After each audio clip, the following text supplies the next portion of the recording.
Hello friends, आपका स्वागत है आपके अपने यूट्यूब चैनल GSR स्टडी में। दोस्तों, आपके प्यार और सपोर्ट के लिए बहुत बहुत शुक्रिया। अगर आप चैनल पर नए हो तो चैनल को सब्सक्राइब कर लीजिएगा। अगर वीडियो अच्छा लगे तो उसको लाइक कर दीजिएगा। चलते हैं अपने वीडियो की तरफ। आज के वीडियो में हम लोग हिस्ट्री के प्रीवियस ईयर के जो इम्पोर्टेंट क्वेश्चंस पूछे गए हैं प्रीवियस ईयर में, उन पर चर्चा करेंगे। तो चलिए चलते हैं। आज का टॉपिक है history MCQ previous year important questions. तो आज की वीडियो में हम लोग 25 से अधिक क्वेश्चंस पर चर्चा करेंगे। चलिए चलते हैं अपने वीडियो की तरफ। दोस्तों, पहला क्वेश्चन कह रहा है, निम्न में से कौन सा स्थल हड़प्पा संस्कृति की उत्तरी सीमा का निर्धारण करता है? तो दोस्तों, ऑप्शन है राखीगढ़ी, मांडा, रोपड़, हड़प्पा। इनमें से कौन सा ऐसा स्थल है जो हड़प्पा सभ्यता जो उसकी उत्तरी सीमा का निर्धारण करता है? तो इस क्वेश्चन का राइट आंसर क्या होगा फ्रेंड्स? ऑप्शन बी, मांडा। मांडा जो है वह जम्मू कश्मीर में पड़ता है और इस हड़प्पा संस्कृति की पूर्वी सीमा जो है वो उत्तर प्रदेश में स्थित आलमगीरपुर है। दक्षिणी सीमा जो कहा जाएगा तो महाराष्ट्र के दैमाबाद में है और पश्चिमी सीमा पाकिस्तान के सुत्कांगोडोर में है। ठीक है, अगला क्वेश्चन देखते हैं। भारत में स्वतंत्रता के बाद सर्वाधिक संख्या में हड़प्पन स्थलों की खोज कहाँ हुई है? दोस्तों, ये बहुत ही इंपॉर्टेंट क्वेश्चन है और इसमें आपको ध्यान रखना है कि ये पूछ रहा है कि भारत में स्वतंत्रता के बाद, यानी 1947 के बाद की बात पूछी जा रही है। स्टार्टिंग से जब हड़प्पा सभ्यता मिली है तब से नहीं पूछा जा रहा आपसे। तो हड़प्पा सभ्यता के स्थलों की खोज सर्वाधिक संख्या में, वो भी स्वतंत्रता के बाद की बात है। ठीक है, इस क्वेश्चन का राइट आंसर क्या होगा फ्रेंड्स? तो ऑप्शन सी इसका राइट आंसर होगा, गुजरात में। स्वतंत्रता के बाद सर्वाधिक संख्या में जो हड़प्पा स्थल खोजे गए हैं वो कहाँ खोजे गए हैं? तो गुजरात में खोजे गए हैं। अगला क्वेश्चन देखते हैं। नचिकेता आख्यान किस उपनिषद में मिलता है? तो दोस्तों, नचिकेता आख्यान क्या है कि आज जो यम देवता है, आचार्य यम ने नचिकेता को उपदेश दिया है, उसी को नचिकेता आख्यान कहा गया है दोस्तों। ठीक है, तो ये किस उपनिषद में मिलता है हमको? इसका राइट आंसर क्या होगा? ऑप्शन ए, कठोपनिषद में। अगला क्वेश्चन देखते हैं। निम्न में से किस वैदिक साहित्य में मोक्ष की चर्चा मिलती है? तो दोस्तों, मोक्ष की चर्चा किस वैदिक साहित्य में मिलती है? ऋग्वेद, परवर्ती संहिताएं, ब्राह्मण या उपनिषद? इनमें से कौन सा ऑप्शन सही होगा? तो मोक्ष की चर्चा जो मिलती है वो हमको प्राप्त होती है किससे? उपनिषद से। ऑप्शन डी इसका राइट आंसर है, उपनिषद। अगला क्वेश्चन देखते हैं। सर्ग, प्रतिसर्ग, वंश, मनवंतर और वंशानुचरित किसके संकेतक हैं?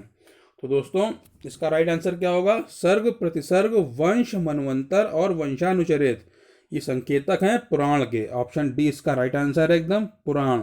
अगला क्वेश्चन देखते हैं। बिंबिसार और अजातशत्रु किस धर्म के संरक्षक थे? तो दोस्तों, बिंबिसार और जो अजातशत्रु थे किस धर्म के संरक्षक थे? तो ये बौद्ध धर्म के संरक्षक थे। ऑप्शन सी इसका राइट आंसर है, बौद्ध धर्म। अगला क्वेश्चन देखते हैं। वाराणसी को निम्नलिखित में से किसने अपनी द्वितीय राजधानी बनाया था? तो दोस्तों, यहाँ ऑप्शन चेक करते हैं। अजातशत्रु, कालाशोक, महापद्मानंद और शिशुनाग। इन चारों में से किस राजा ने या किस शासक ने वाराणसी, जिसको उस समय काशी कहा जाता था, उसको अपनी दूसरी राजधानी के रूप में चुना था? तो इस क्वेश्चन का राइट आंसर क्या होगा friends? Option A, Ajatashatru. Ajatashatru जो था वो बिंबिसार का पुत्र था और इसने वाराणसी को उस टाइम पे किसे कहा जाता था? काशी कहा जाता था दोस्तों। उसको अपनी दूसरी राजधानी के तौर पर चुना था। अगला क्वेश्चन देखते हैं। कौन से राज्य को बौद्ध धर्म का उद्गम स्थल कहते हैं? तो ऐसा कौन सा राज्य है जिसको बौद्ध धर्म का उद्गम स्थल कहा जाता है? तो इस क्वेश्चन का राइट आंसर क्या होगा फ्रेंड्स? Option C, Bihar. अगला क्वेश्चन देखते हैं। किसने सहिष्णुता, उदारता और करुणा के त्रिविध आधार पर राजधर्म की स्थापना की थी? दोस्तों, इसको ध्यान से पढ़िए क्वेश्चन को। क्या क्या कह रहा है ये? किसने सहिष्णुता, उदारता और करुणा के त्रिविध आधार पर राजधर्म की स्थापना की थी? तो इस क्वेश्चन का राइट आंसर होगा फ्रेंड्स, अशोक। ऑप्शन डी इसका राइट आंसर है। अशोक ने सहिष्णुता, उदारता और करुणा के त्रिविध आधार पर राजधर्म की स्थापना की थी। अगला क्वेश्चन देखते हैं। चंद्रगुप्त मौर्य ने अपने अंतिम दिन कहाँ व्यतीत किए हैं? तो इसका राइट आंसर क्या होगा? ऑप्शन बी, श्रवण बेलगोला में। अगला क्वेश्चन देखते हैं। नटराज की प्रसिद्ध कांसे की प्रतिमा किसका उत्तम उदाहरण है? तो यहाँ पर कुछ कला दी गई हैं, चोल कला, होयसल कला, गांधार कला और मौर्य कला। तो फ्रेंड्स इसका राइट आंसर क्या होगा? ऑप्शन ए, चोल कला का। जो नटराज की कांसे की प्रतिमा है उसका संबंध चोल कला से है। अगला क्वेश्चन देखते हैं। दिल्ली के महरौली में स्थित लौह स्तंभ निम्नलिखित में से किस शासक से संबंधित है? तो दोस्तों, दिल्ली के महरौली में एक लौह स्तंभ स्थापित है जिसका संबंध है चंद्रगुप्त द्वितीय से। ऑप्शन डी इसका राइट आंसर होगा, चंद्रगुप्त द्वितीय। चंद्रगुप्त द्वितीय ने विक्रमादित्य की उपाधि धारण की थी दोस्तों, ये भी आपको पता होना चाहिए, एग्जाम में पूछा जाता है ये। अगला क्वेश्चन कह रहा है, सोनगिरी जहां 108 जैन मंदिर बने हुए हैं, ये कहाँ पर स्थित है? तो दोस्तों, सोनगिरी जो है वो दतिया में स्थित है, मध्य प्रदेश में पड़ता है ये जिला। तो ऑप्शन बी इसका राइट आंसर है, दतिया। अगला क्वेश्चन कह रहा है, अंकोर वाट का विष्णु मंदिर कहाँ स्थित है? तो अंकोर वाट का विष्णु मंदिर स्थित है कंबोडिया में। ऑप्शन सी इसका एकदम राइट आंसर होगा, कंबोडिया। अगला क्वेश्चन कह रहा है, बौद्ध, हिंदू और जैन, दोस्तों ध्यान से देखिए, बौद्ध, हिंदू और जैन शैलकृत गुफाएं एक साथ कहाँ विद्यमान हैं? बहुत सी जगह पर क्या होता है, केवल बौद्ध धर्म से संबंधित गुफाएं मिलती हैं, या जैन धर्म से संबंधित गुफाएं मिलेंगी, या हिंदू धर्म से संबंधित गुफाएं मिलेंगी। एक ऐसी जगह है जहां पर ये तीनों धर्मों से संबंधित शैलकृत गुफाएं एक साथ पाई जाती हैं। तो इसका सही आंसर क्या होगा? ऑप्शन ए, एलोरा में। एलोरा में इन तीनों धर्मों की शैलकृत गुफाएं एक ही जगह पर स्थित हैं। अगला क्वेश्चन देखते हैं, लीलावती के लेखक कौन थे? तो दोस्तों, लीलावती जो किताब है, पुस्तक है, उसके लेखक थे भास्कराचार्य। ऑप्शन सी इसका राइट आंसर है, भास्कराचार्य। अगला क्वेश्चन देखते हैं, प्राचीन काल के महान विधि निर्माता कौन थे? तो प्राचीन काल में महान विधि निर्माता माना जाता था मनु को। ऑप्शन सी इसका राइट आंसर है, मनु। इनकी पुस्तक का नाम है मनु स्मृति। ठीक है, अगला क्वेश्चन देखते हैं, अल बरूनी किसके साथ भारत आया था? तो अल बरूनी भारत आया था महमूद गजनवी के साथ में। इसका राइट आंसर क्या होगा? Option A, Mahmud Ghaznavi. अगला क्वेश्चन चलते हैं। अगला क्वेश्चन कह रहा है फ्रेंड्स, दिल्ली का वह प्रथम सुल्तान जो युद्ध में लड़ता हुआ मारा गया था। तो दिल्ली का ऐसा पहला सुल्तान कौन था जो जिसकी मृत्यु युद्ध के दौरान हुई थी? तो इस क्वेश्चन का राइट आंसर क्या होगा friends? Ibrahim Lodi.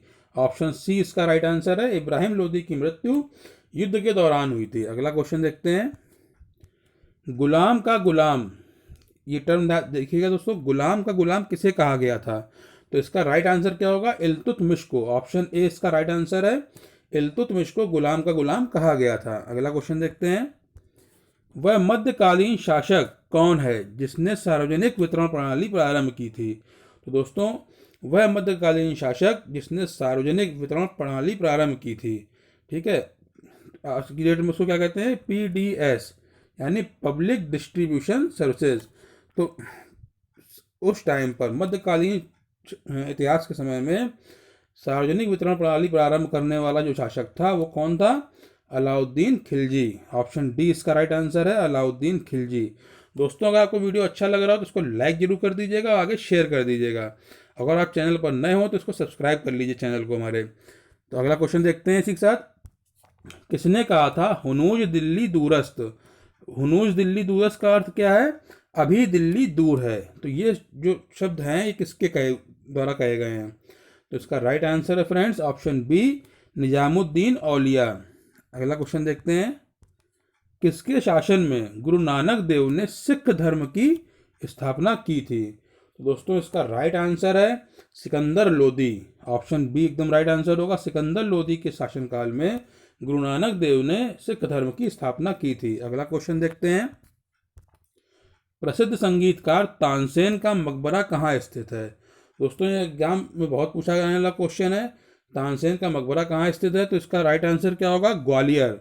Option C इसका राइट आंसर है, ग्वालियर में। अगला क्वेश्चन देखते हैं, तूती ए हिंद के नाम से प्रसिद्ध अमीर खुसरो का जन्म कहाँ हुआ था? तो दोस्तों अमीर खुसरो हैं, उनका उपनाम क्या है? तूतिए हिंद।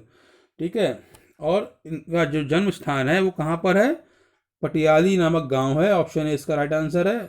अगर पटियाली दिया हुआ है तो ठीक है, अगर किसी राज्य का नाम दे देता है तो आपको पता होना चाहिए पटियाली गांव है ये क्या है? पटियाली गांव है। ठीक है, और ये कहाँ पड़ता है? ये यूपी में पड़ता है दोस्तों, उत्तर प्रदेश के कासगंज जिले में। कहाँ पड़ता है?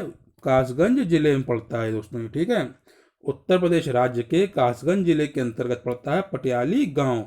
वहीं पर अमीर खुसरो का जन्म हुआ था। अगला क्वेश्चन देखते हैं। दिल्ली के नजदीक किस ऐतिहासिक साइट पर 8 जून 1857 को भारतीय सिपाहियों को हार मिली थी? दोस्तों जो 1857 की क्रांति थी उसके टाइम के क्वेश्चन है ये। ठीक है, उससे संबंधित है। तो ये पूछ रहा है कि 8 जून 1857 को भारतीय सिपाही जो थे उनको किस जगह पर हार का सामना करना पड़ा था फाइनली। ठीक है, तो ये दिल्ली के नज़दीक कोई जगह थी। तो इसका राइट आंसर क्या होगा? ऑप्शन ए बदली की सराय। बदली की सराय नामक जगह पर भारतीय सिपाहियों को हार का सामना करना पड़ा था 8 जून 1857 को, और जो 1857 की क्रांति थी उसका अंत हो गया था। अगला क्वेश्चन देखते हैं। कंपनी अधिकारी जिसकी 1857 की क्रांति के दौरान कोटा में हत्या कर दी गई थी वह कौन था? दोस्तों 1857 की क्रांति में एक अंग्रेज अधिकारी था जिसकी हत्या कर दी गई थी। कहाँ पर? कोटा में की गई थी दोस्तों। ठीक है, तो वो कौन था? Major Burton. ऑप्शन बी इसका राइट आंसर है। मेजर बर्टन जो था वो कोटा रियासत का पॉलिटिकल एजेंट था दोस्तों। ठीक है, अंग्रेजों की तरफ से राजाओं के लिए पॉलिटिकल एजेंट निर्धारित किए जाते थे कि हाँ भाई आपके राज्य का शासन तो आप चला रहे हैं, लेकिन आपको समय समय पर सही उचित राय देने के लिए हमारी तरफ से एक पॉलिटिकल एजेंट नियुक्त किया जाएगा। ये कंडीशन थी अंग्रेजों की। तो वही एक थे मेजर बर्टन जिनका मर्डर कर दिया गया था कोटा में 1857 की क्रांति के दौरान। अगला क्वेश्चन देखते हैं। कोली विद्रोह कहाँ के लोगों से संबंधित था? तो दोस्तों कोली विद्रोह जो था वो कहाँ के लोगों से संबंधित था? छोटा नागपुर। ऑप्शन ए इसका राइट आंसर है। छोटा नागपुर के लोगों से संबंधित था कोली विद्रोह। ठीक है, अब ये कोली विद्रोह जो था ये 1831 के आसपास हुआ था दोस्तों। 1831 के आसपास इसका शुरुआत हुई थी और इसका नेतृत्व किया था सुरगा और सिगराय ने। ये भी आपको पता होना चाहिए। तो दोस्तों इसी के साथ आज का वीडियो समाप्त करते हैं। अगर आपको वीडियो अच्छा लगा हो तो इसको लाइक कर दीजिएगा फ्रेंड्स, और अगर आप चैनल पर नए हों तो चैनल को सब्सक्राइब कर लीजिएगा। साथ ही साथ बेल आइकन को भी प्रेस कर दीजिएगा ताकि जैसे ही हम कोई नया वीडियो लेकर आएँ तो उसका नोटिफिकेशन आप तक पहुँच जाए। तो मिलते हैं अपने अगले वीडियो में हिस्ट्री या ज्योग्राफी के कुछ और क्वेश्चंस के साथ में। Thank you friends.